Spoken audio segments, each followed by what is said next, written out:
look at some of the narrative elements, and we'll start with narrative styles. Obviously, this is a political thriller.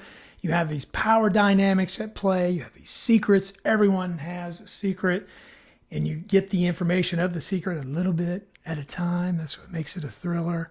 And then the maneuvering, the political maneuvering, it builds the tension and the strategic conversations that are shifting, and everyone's meeting in shadows and joining alliances. It's like it's 2004 and we're watching Survivor or something.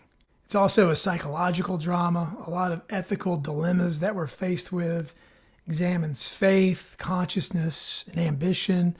Also identity, gender identity, and how that fits into the Catholic Church. So it is definitely psychological. And it's a slow burn locked room mystery. And the locked room is what's really interesting about it, because it's a contained world. People aren't getting out and about. They don't even know what's going on around them, but you could just feel it closing in because of the smoke and the bombs and everything that's going on. The conflicts are magnified by this claustrophobia, and the secrets are slowly revealed, just keeping the reader guessing about how this all plays out. And you can see why Straughan was interested in adapting this novel. When he was reading it, he had a hard time figuring out what was going to happen. And you, as a storyteller, as a screenwriter, who you probably are if you're interested in this podcast, you probably also, when you watch movies and read novels, are able to figure things out. So when you have something that got you, you really appreciate it. And we'll look at two tones here. The first one is suspense. I mean, to me, this is just chocked full of suspense.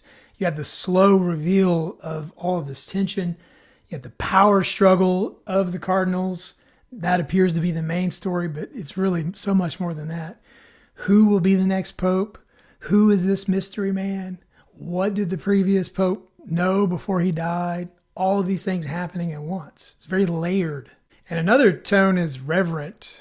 The sacred setting and the serious business makes the screenplay contemplative.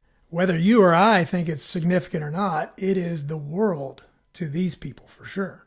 And we'll look at a couple of themes. The first is power versus faith. It highlights the political nature of the Vatican, scheming, maneuvering.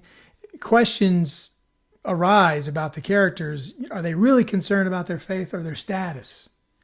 Or is this just a moment in time that they have to put aside their faith so that they can have this one chance to try to grow their status? It really makes the reader contemplate the idealistic perception of the church versus the reality of the political power that comes from the church. Another theme is moral integrity. And Lawrence, who is the dean, the person who is over this whole conclave, he really is the moral center of integrity. Not that he doesn't have his own issues, certainly he does, but he's the one that keeps bringing everybody back to, he's trying his best.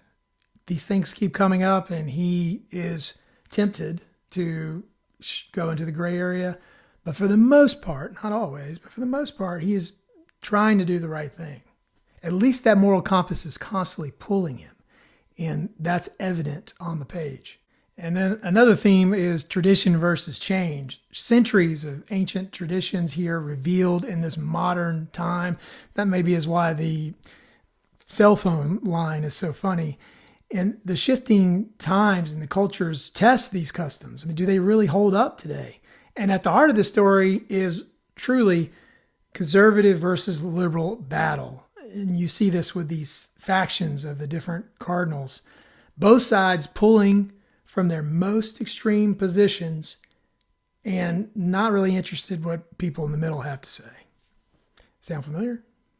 And some of the external conflicts that are obvious here, cardinal versus cardinal, there are 6 men who are angling for the position to become the pope, and they will do almost anything to get it.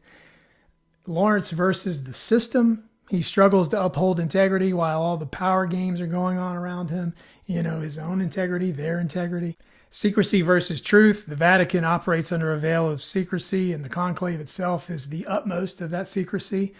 And the characters, they all know things about each other that they're trying to strategically use against the other person at certain times. And that's the game, trying to figure out when to play their card. And most of them misplay their cards.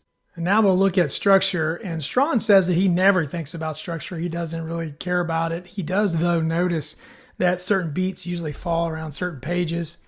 And that could be because maybe he's just a natural storyteller and he doesn't have to think about that sort of thing. Also, it could be because he's adapting stories that were already written and have these natural structural beats in them.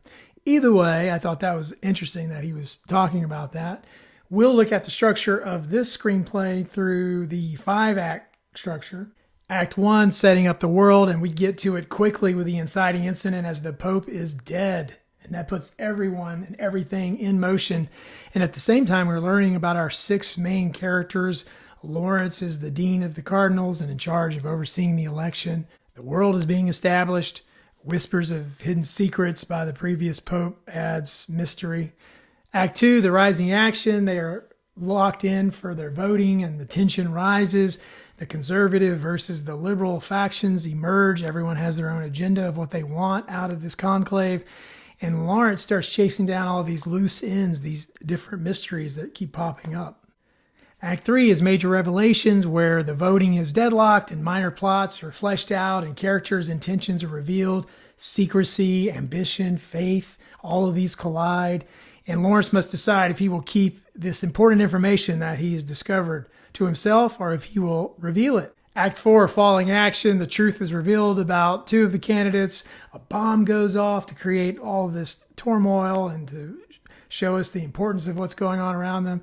And then the Cardinals cast their final vote.